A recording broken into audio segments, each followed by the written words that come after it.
تا باندې راوځي ما ورته په خپلې ویډیو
زمونږ دا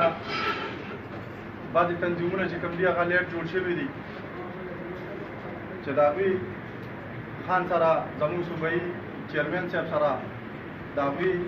تعارف وشي. یو ایجنډه دغه ده، بله ایجنډه چې کوم ده د عمدې سره د حلقې دا څومره تنظیمونه چې کوم دي چې هغوی خپله کارکردګي واضحه کړي چې یاره موږ په یونین کونسل کې څومره میټینګونه کړي او تنظیم کې رانه څوک پاتې دي او څوک را سره شامل دي چې هغه وضاحت وکړي.